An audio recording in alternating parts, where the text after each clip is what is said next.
Sadhineni has brought you. తను ఏంటంటే తను ఒకటి ఫిల్మ్ తను యూఎస్ నుంచి వచ్చాడు.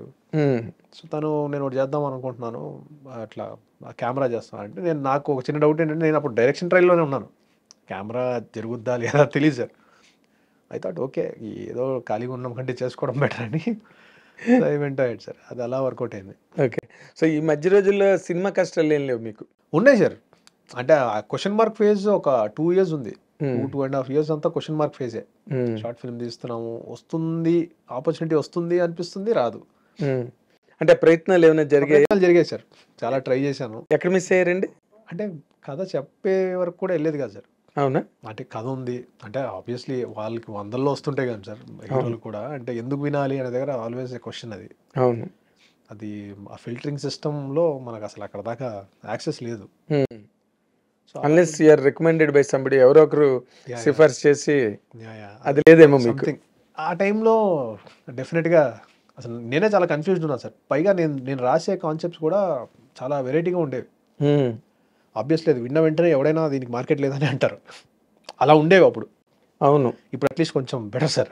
అవును, ఇప్పుడు కొంచెం అవుట్ ఆఫ్ ది బాక్స్ వెళ్ళి వింటున్నారు, కథలు చేయడానికి ట్రై చేస్తున్నారు. లేదు సార్, నేను చెప్పేవే అంటున్నాను. ఓకే. నేనే బాగా అవే ఉండేవాడిని. కొంచెం ఇంటర్నేషనల్ ఫిల్మ్స్ ఇంపాక్ట్ అది కొంచెం ఎక్కువ ఉండేది. సో కొంచెం నేను రాసేవే కొంచెం వేరేగా ఉండేవి. ఓకే. మేబీ ఆ టైంకి అవి వర్కౌట్ అయ్యి ఉండేవి కాదేమో. అంటే మీరు అంటే జస్ట్ ఒక 2014 కదా? 2012 సార్ ఇది. 2012 అప్పటికి ఇంకా సినిమా బాగా రిజిడ్గా ఉంది. సినిమా మేకింగ్, స్టోరీలు normal regular routine kind of ఫిల్మ్సే వస్తున్నాయి. అదే సార్. అంటే ఇట్ ఇస్ జస్ట్ రూట్స్ని అనలైజ్ చేసుకోవడానికి కొంచెం నేను టైం పట్టింది నాకు. ఓకే. మోర్ దాన్ రూట్స్ మనం కొన్నిసార్లు we are drawn towards certain type of cinema ఉంటుంది కదా సార్. అలా నేను I was somehow drawn towards western cinema. అది వెస్టర్న్ సినిమా ఇన్ఫ్లుయెన్స్ అది ఉండేది అప్పుడు. ఓకే. ఎక్కువ. ఇప్పుడు స్లోగా ఒక 10 yearsగా వర్క్ చేస్తూ ఉన్నాను కదా సార్. స్లోగా. అంటే మీరే మారారా? నేను ఐ స్టార్టెడ్ అండర్స్టాండింగ్ మన రూట్స్ ఏంటి అని. ఓకే. అప్పుడు మీరు ఎవరికైనా చెప్పారు అంటే ఎవరికి చెప్పాలనుకున్నారు, ఎవరికి చెప్పారు, ఎవరికి చెప్పలేకపోయారు?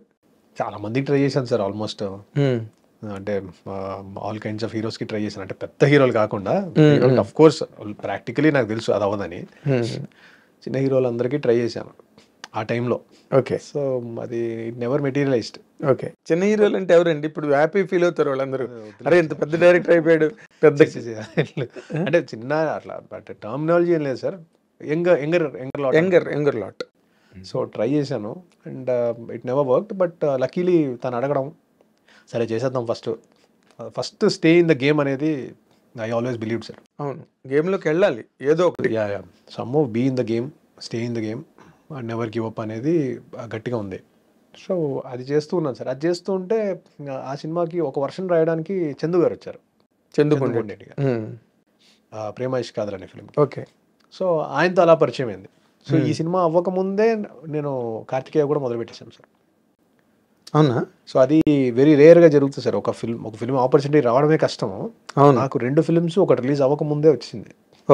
సో అది కొంచెం రేర్ అని అనుకోవచ్చు సార్. అట్లా జరిగింది. రేరే.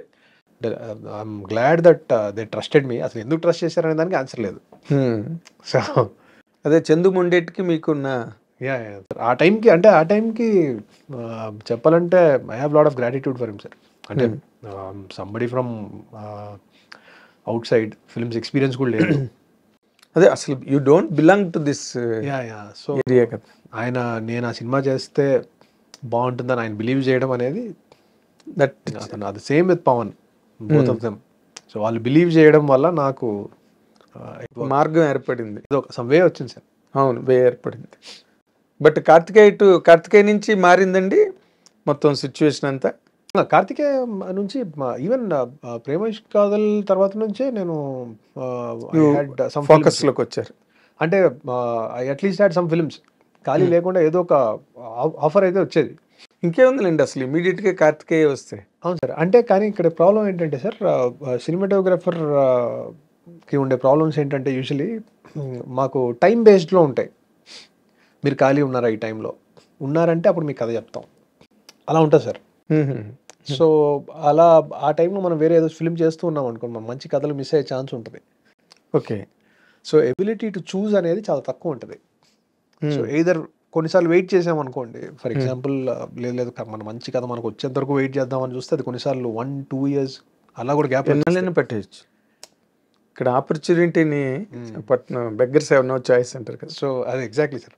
సో సో నేను ఏం చేసామంటే కొంచెం వయా మీడియాగా నాకు సెన్సిబుల్ అనిపిస్తుంది ఫిల్మ్ మేకర్, సో మనం ఏదో ఒకటి చేద్దాం, మనలో లేని స్కిల్ వాళ్ళు ఏదైనా ఉంది అని అనుకుంటే చేసేవాడిని. సో అలా అనుకొని వెళ్ళిపోయాను అంతే సార్.